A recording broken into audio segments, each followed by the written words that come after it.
Bismillahirrahmanirrahim. Bismillahirrahmanirrahim.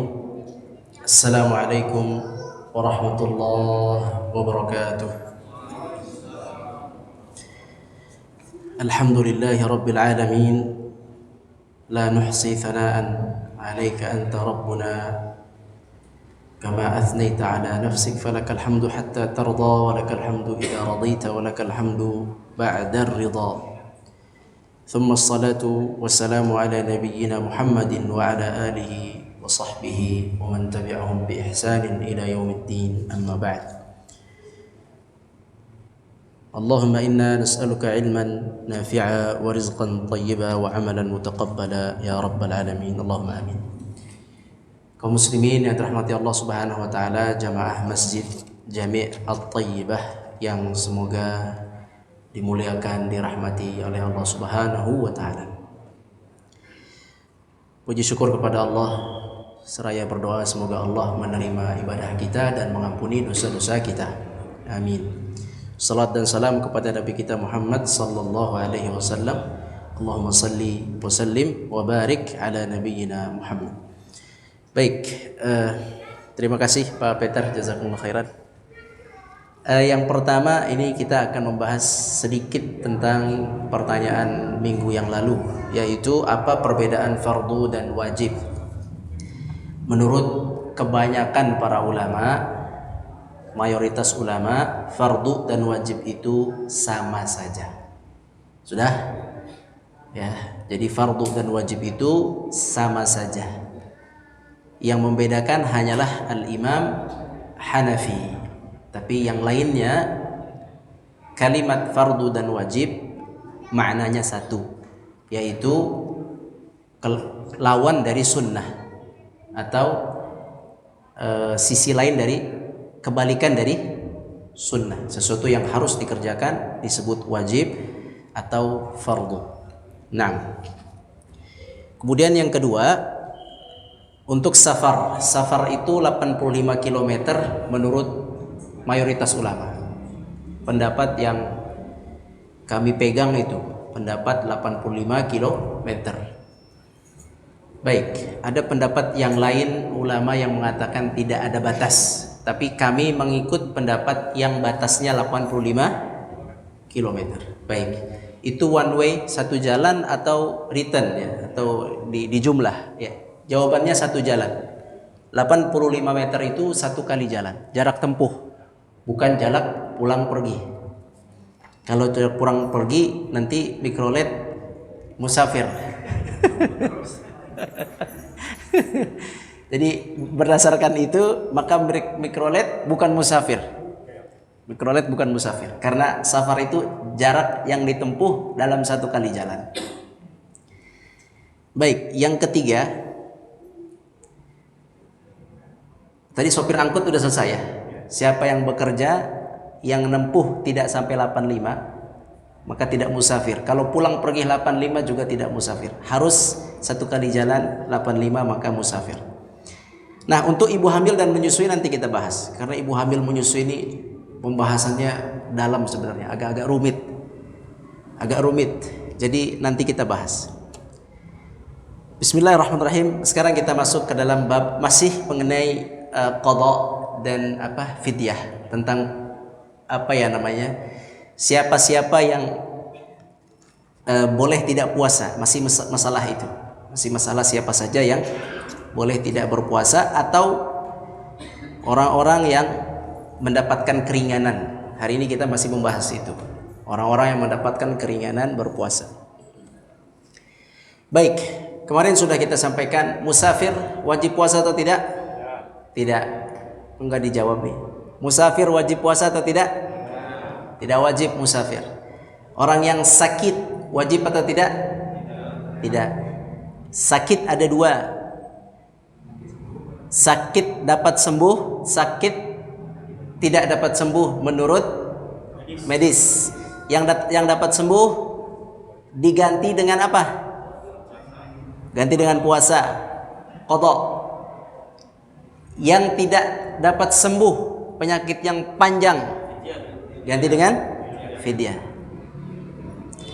Baik, sekarang puasa orang yang umur tua. Ini belum masuk kemarin. Umurnya sudah tua, tidak sakit, tidak musafir, umurnya saja tua. Jika puasa kuat, misalnya orang tua 100 tahun puasa kuat, wajib puasa? Wajib, karena kuat, nggak ada masalah. Umurnya 70 tahun, tapi kalau puasa keringat dingin. Kalau nggak puasa juga nggak makan banyak, nyemil. Kalau puasa gemeter. Ini namanya masyaqqah. Dalam bahasa fikihnya masyaqqah, mendapatkan keberatan dalam menjalankan ibadah puasa. Berat jatuhnya. Maka hukumnya disamakan dengan orang yang sakit berkepanjangan. Kan udah tua tadi kan? Umurnya nggak akan berkurang, tapi bertambah. Tahun ini puasa gemeteran, tahun depan puasa gemeteran keringetan, tahun depan puasa. Jadi semakin tahun semakin lemah tentunya. Gitu. Jadi mereka dianggap atau disamakan dengan orang yang sakit berkepanjangan. Maka bagi mereka apa? Tidak wajib qadha, tidak wajib puasa, tidak wajib qadha, wajib gantinya fidyah. Nah, ini fidyah, mudah kan? Sekarang udah ya. Sekarang orang yang bekerja berat, sehat, bukan musafir, umurnya juga bukan umur tua renta tadi, masih muda, ya, tapi kerjanya berat, Contohnya, kuli bangunan di gurun pasir misalnya, bangun piramid. Kalau kuli bangunan di tempat-tempat yang masih normal harusnya masih bisa. Ini cuacanya masih bagus kalau di Indonesia. Ini di gurun panas gitu ya. Jadi kuli bangunan di tempat yang panas misalnya. Atau misalnya orang yang bekerja di batu bara itu, ya, yang panas dengan api. Atau orang yang bekerja di dalam laut. Bukan di atas laut, nelayan. Yang dia ya menyelam begitu, pekerjaannya harus menyelam misalnya. Yakni pekerjaan-pekerjaan berat. Bagaimana hukumnya? Pertanyaannya ya, wajib atau tidak? Ntar dulu ya. Yang tidak wajib musafir, sakit, orang tua yang lemah, tidak wajib. Sekarang ini orang ini dia musafir? Bukan. Dia sakit? Tidak. Dia orang tua? Juga bukan. Jadi tidak ada secara hukum, tidak ada hal yang membolehkan dia tidak puasa. Secara hukum tidak ada. Setuju ya? Secara hukum dia tidak masuk orang yang diringankan puasa. Berarti kalau tidak masuk hukumnya wajib. Pekerja berat hukumnya wajib. Baik, sekarang begini. Contoh. Dia tadi pekerjaannya berat seperti itu ya. Di mana dia itu memang tidak bisa cari nafkah lain, hanya itu bisanya, begitu ya. Syaratnya dia tidak bisa cari nafkah lain, hanya itu. Dan itulah sumber penghasilannya itu. Sudah pegawai di situ. Kalau dia berhenti susah cari rezeki. Baik. Sekarang pertanyaan pertama, dia tetap wajib atau tidak? Tidak. Tar dulu. Tadi udah kan tadi? Tetap wajib atau tidak? Wajib. Itu dulu dipegang. Dia wajib atau tidak? Wajib. Apapun, seberat apapun. Baik, sekarang kalau wajib, misalnya kuli, ya, bekerja kuli setiap hari kan, kuli itu Kalau nggak kerja nggak dapat. Jadi dia mau target Ramadan, banyak orang-orang yang mau rapihin rumahnya, ya kan? Atau bangun rumah untuk Idul Fitri. Jadi dia harus kerja terus misalnya. Kalau nggak ada rezeki. Baik. Maka orang yang seperti ini pagi-pagi ba'da subuh, pagi-pagi sahur, ba'da subuh dia harus puasa. Bisa dipahami? Dia wajib hukumnya puasa ba'da subuh, apapun beratnya pekerjaan dia. Nah, nanti dilihat jam 7, jam 8. Masih gagah nggak? Masih gagah, Pak, masih gagah. Jam 9, jam 10 masih gagah. Udah jam 12 udah goyang. Udah mulai oleng. Nah, ketika sudah mulai oleng di sini namanya masyaqqah. Namanya apa? Masyaqqah tadi. Dia udah berat di sini. Ketika sudah mulai oleng, disitulah dia boleh mendapatkan keringanan berbuka. Paham? Oke. Begitu caranya. Terus ada yang bertanya lagi misalnya, kan setiap hari begitu. Betul nggak? Iya, setiap hari begitu. Bakal oleng terus setiap hari. Kenapa nggak kita langsung gagalkan saja puasanya? Nggak boleh hukumnya menggagalkan puasa sebelum oleng. Nggak boleh. Kan belum oleng antum. Iya. Jadi nggak ada alasan menggagalkan sebelum tadi. Ya, apa sih posisinya? Sampai benar-benar dia terjatuh atau dia pingsan atau dia pusing yang berat, yang bagi dia mencelakakan diri dia, baru di situ dapatlah dia keringanan. Begitu caranya. Maka jika dia seperti itu sepanjang tahun dia kerja tidak ada libur. Misalnya dia budak misalnya, dia dipekerjakan di sebuah negeri, dari sini dicuri misalnya, bekerja di sebuah tempat pengasingan yang tidak ketahuan, diperbudak gitu, atau dipenjara lah. Kayaknya kalau nggak salah dipenjara kan penjara orang yang misalnya yang tidak beriman di luar negeri misalnya, disiksa terus-terusan, dia harus kerja gitu. Nah ini gimana nih? Ya kan? Tiap hari dia harus kerja. Tidak ada libur, tidak ada istirahat. Bagaimana hukumnya? Di buku ini, di buku Fikih Sunnah, Imam Said Sabiq beliau mengatakan berpindah hukumnya menjadi orang yang tidak mampu sepanjang tahun. Ya, yaitu kalau tidak mampu sepanjang tahun sama dengan orang tua yang sakit berkepanjangan atau lemah berkepanjangan. Maka hukumnya bagi dia, bagi orang yang pekerjaannya sepanjang tahun tidak ada liburnya, tidak ada berhentinya, terus dia bekerja berat, maka hukumnya disamakan dengan orang yang tua yang berat berpuasa atau yang sakit berkepanjangan. Maka bagi mereka apa? Fidyah, bayar fidyah. Bayar fidyah. Tapi kalau si pekerja berat ini punya waktu libur, kuli, ada masanya dapat proyek, ada masanya tidak dapat proyek.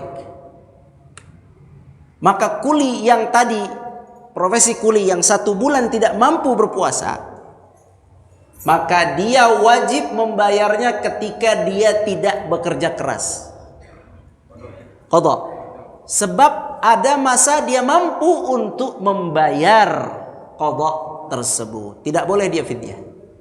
Bisa difahami nih ya? Yang bekerja berat. Nah, itulah cara yang bekerja berat. Jadi tidak boleh dari awal sudah angkat tangan, tidak boleh hukumnya. Nah, itu cara yang mu'tabar insyaallah untuk mengenai pekerja berat. Dah, sekarang pertanyaan Bapak yang kemarin. Mana Bapak ini yang kemarin?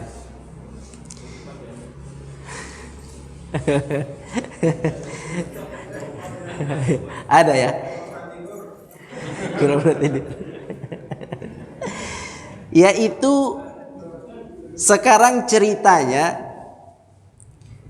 orang yang tidak berpuasa karena belum bertaubat lah istilah kita, pemaksiat ya. Dari umur 13 tahun atau 12 tahun ya, udah baligh, kemudian dia tidak berpuasa, terus dia tidak berpuasa. Dia taubat umur 30 misalnya. Banyak sekali dia tidak berpuasa. Ya. Ini bagaimana cara menggantinya? Berarti ini Ramadan ke Ramadan bertumpuk ini. Kalau dia wajib umur 13 tahun, ini sudah tahun ke-30, berarti dia ada PR 17 tahun. 17 tahun kali 30, susah 17 tahun. Misalnya dia umurnya 33 taubat. 33 taubat. 33 dikurang 13, 20 tahun. 20 tahun kali 30 berapa? 600 hari PR-nya. Nah, apakah wajib baginya mengganti?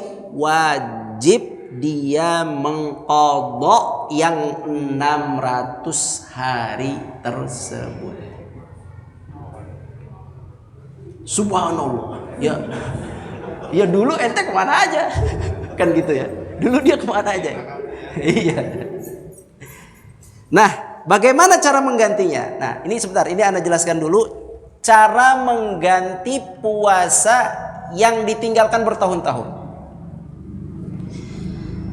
Cara mengganti puasa yang ditinggalkan bertahun-tahun ini ada dua pandangan ulama, ada dua cara yang ulama usulkan.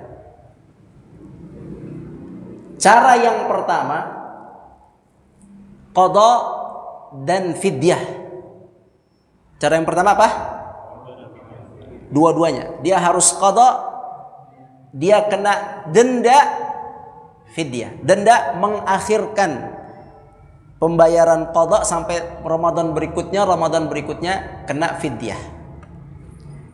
Dengan cara ini berarti dia harus mengqadha 600 hari plus harus mengundang 600 orang fakir miskin makan, mungkin hajatan ya. 600 orang fakir miskin makan, satu kali datang boleh atau berkali-kali datang boleh, yang penting sampai 600 nasi paket makanan, 600. Ini cara pertama menurut kebanyakan ulama, ini caranya. Menurut mayoritas ulama atau jumhur begini caranya. Baik, tetapi fikih sunnah Imam Said Sabiq, beliau mengambil pendapat kedua. Beliau menyampaikan dalam kitab ini bahwa orang yang seperti tadi bertahun-tahun tidak puasa, kemudian dia taubat dan dia mengqadhanya, maka bagi dia cukup qadha saja, tidak perlu fidyah. Ini yang buku yang kita pelajari. Antum mau yang mana?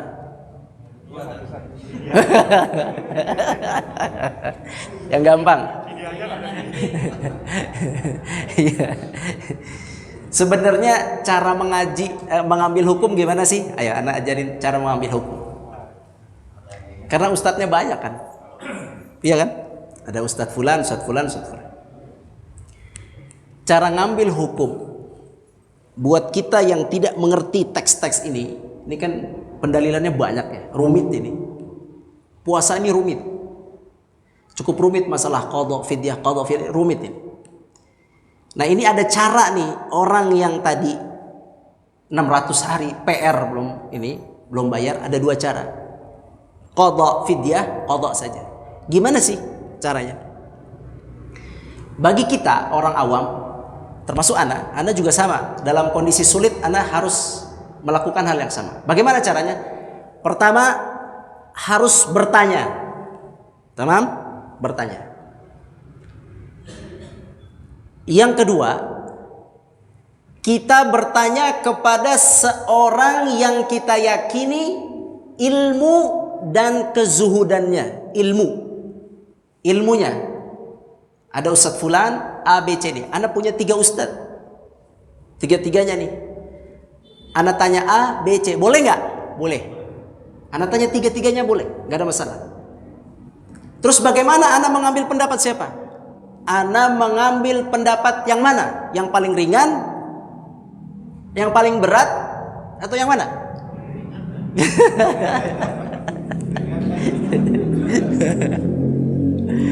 Oke, kita ambil, tar dulu. Jadi sebelum kita pilih pendapat, kita lihat keilmuan mereka menurut kita. Menurut saya Ustadz Fulan ini ilmunya lebih tinggi dari Fulan, maka saya ambil pendapat Ustadz Fulan. Paham? Jadi setelah bertanya 3 Ustadz, kita lihat mana yang paling tinggi ilmunya. Ustadznya harus Ustadz jauh apa atau Ustadz yang dekat dengan kita, terserah. Yang penting Ustadz yang antum percaya.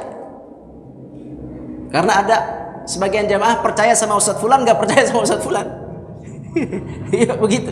Golongan A percaya sama Ustadz A, golongan B nggak percaya dengan Ustadz B. Jadi dalam mengambil fatwa, antum harus ambil yang antum yakini ustadznya. Harus begitu memang. Nggak apa-apa itu. Setelah antum lihat ini lebih pandai, maka antum ambil itu. Tapi kalau antum melihat ini ilmunya hampir sama, tamam? Ilmunya hampir sama, anda perhatikan ilmunya sama, juga anda perhatikan zuhudnya sama, yakni sama-sama bukan cinta dunia. Itu ada poin juga. Bukan ustadz yang cinta dunia. Fatwa ustadz yang cinta dunia dengan yang tidak cinta dunia, ini kalah yang cinta dunia, ini kalah pendapatnya. Ya, antum ambil yang lebih zuhud, yang antum tahu bahwa dia ini tidak akan goyang dengan harta, yang dia ini lebih wara namanya dalam bahasanya lebih wara itu lebih takwa. Ustadz yang suka dunia dengan yang tidak suka dunia tentu lebih takwa yang iya, itu udah pasti, udah standar itu. Jadi cari ustadz yang lebih berilmu, yang lebih, kalau sama-sama berilmu, lihat yang lebih takwa. Dilihat suka glamor atau tidak. Oh, yang satu suka agak begini, yang satu agak zuhud. Oke, ambil yang zuhud. Kalau menurut antum semuanya sama semua, silahkan jalani yang menurut antum mudah bagi antum. Syaratnya tadi, setelah antum melihat sama, sepertinya ana yang mudah, yaitu ana qadha sajalah, berat banget, nggak punya uang. Kalau orang kaya, ana punya uang, yang 600 gampang lah, ana dulukan, ya kan? Tapi ana ndak ada rezeki, atau rezekinya ya pas-pasan, lumayan ngasih makan 600, berapa tuh? Lumayan kan? Maka ana ambil misalnya yang lebih ringan. Oke lah, ana ambil lebih ringan. Boleh gak? Jika antum sudah bertanya kepada ustadz-ustadz tersebut, antum ikuti, itu tidak masalah.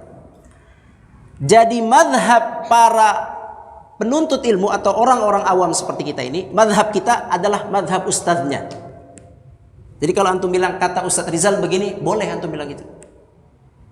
Karena kita nggak punya dasar untuk mengambil hukum. Kata Ustadz Fulan boleh begini, boleh silakan.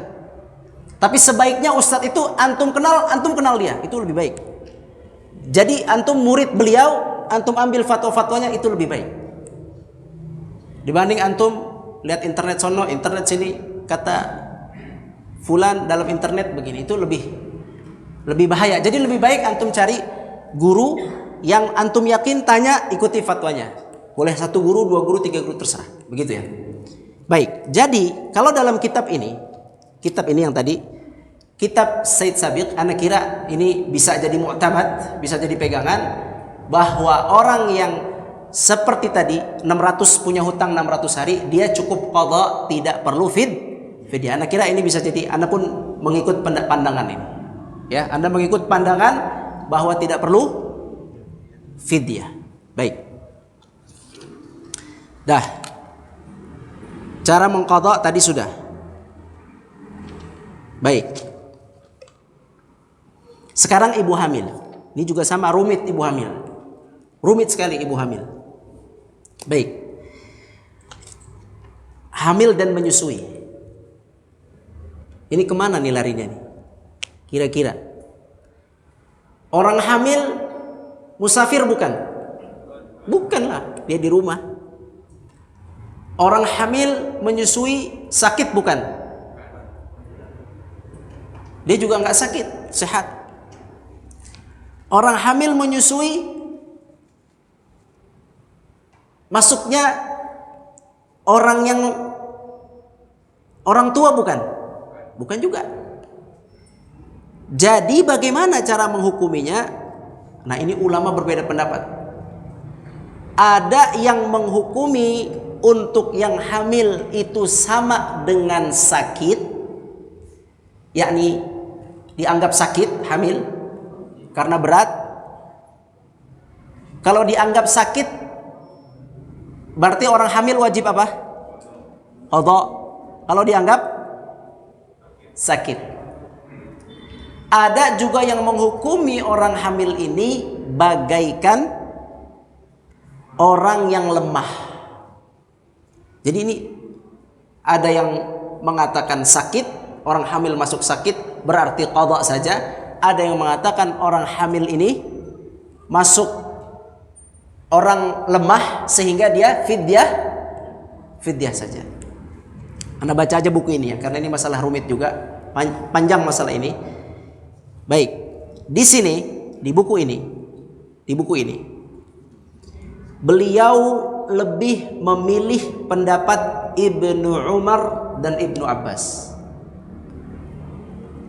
Dalam riwayat Ibnu Umar dan Ibnu Abbas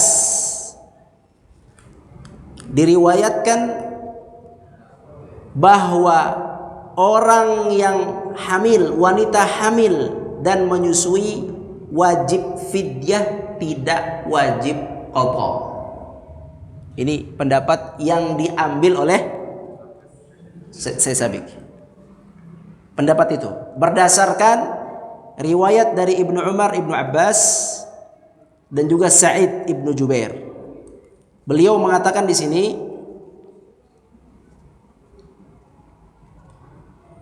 Ibnu Abbas pernah mengatakan kepada hamba sahaya yang sedang hamil. Jadi ada budak perempuan hamil. Baik, ada budak perempuan hamil. Kemudian kata Ibnu Abbas, kamu sama dengan orang yang sulit berpuasa, yakni orang tua tadi. Kamu sama dengan orang yang sulit berpuasa, maka kamu membayar fidyah dan tidak usah qadha. Diriwayatkan oleh Darul Qutni dengan sanad yang sahih. Tamam? Itu dalil yang beliau pakai. Kemudian dalil yang kedua, Ibnu Umar. Ibnu Umar pernah ditanya tentang perempuan hamil. Bagaimana hukumnya? Beliau mengatakan silahkan berbuka puasa dan diganti setiap harinya dengan makan, memberi makan kepada orang fakir miskin. Tapi pendapat ini, jadi tadi apa kesimpulannya? Orang hamil di dalam buku ini fidyah. Hamil menyusui apa? Apa? Ingat ya, ini bukan satu-satunya pendapat, biar tidak jadi masalah ini. Ini bukan satu-satunya pendapat. Kalau antum di sini laki semua, tapi punya istri kan? Insya Allah, kalau antum ingin mengamalkan ini, pendapat ini juga dipakai oleh beberapa ulama, termasuk Syekh Sabiq, yaitu apa? Bagi wanita yang hamil maka fidyah. Oke, itu satu pendapat. Pendapat yang kedua, ini agak rumit, tapi ana simpelkan saja. Pendapat yang kedua, orang yang hamil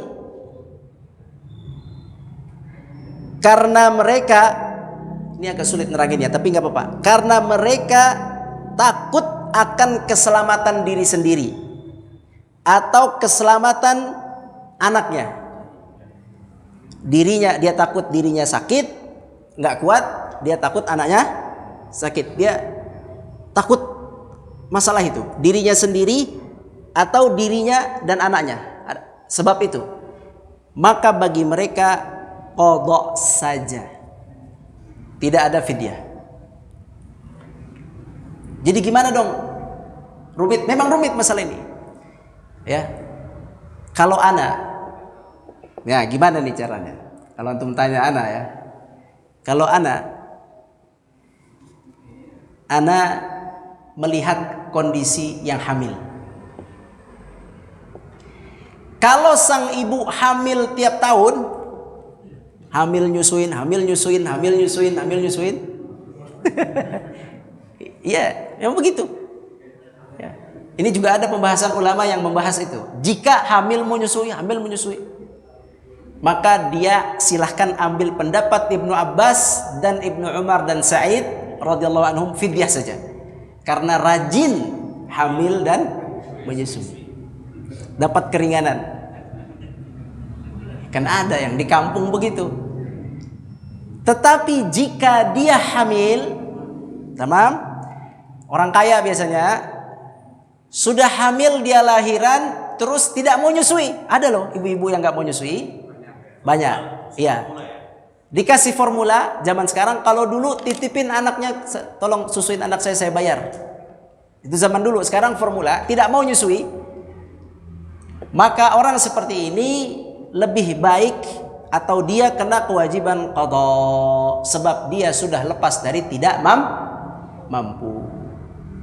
Itu yang ana ambil dari pendapat-pendapat para ulama yang ana ikuti. Itu paling gampang. Selain itu agak rumit tadi.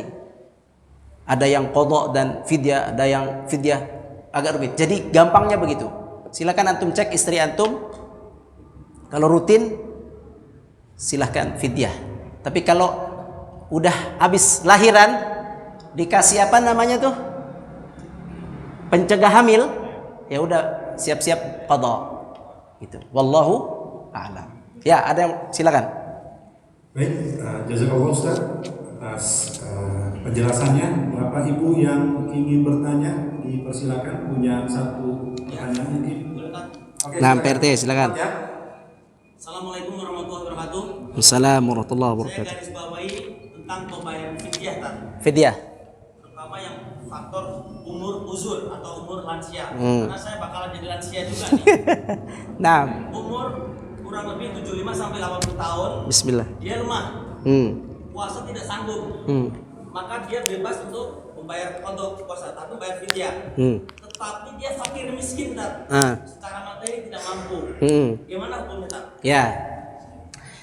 Bagi seseorang yang tidak bisa bayar fidyah dan dia harus bayar fidyah, maka dia tidak kena wajib fidyah. Udah bebas.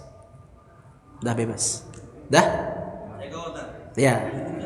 Tapi kalau PRT insya Allah mampu bayar fidyah. Oke, terima kasih. Karena waktunya sudah masuk ke Isya, silakan ditutup dengan doa Ustaz. Kafaratul majlis. Oke. Baik, terima kasih banyak Ustaz. Mudah-mudahan ini menjadi catatan buat kita semua untuk bekal kita di bulan Ramadan yang akan datang. Mari kita tutup dengan hamdalah, istighfar dan doa kifaratul majlis. Alhamdulillahirabbil alamin. Astaghfirullahalazim. Subhanallah wa bihamdihi asyhadu an la ilaha illa anta astaghfiruka wa atubu ilaik. Billahi taufiq wal hidayah. Assalamualaikum warahmatullahi wabarakatuh. Waalaikumsalam warahmatullahi wabarakatuh.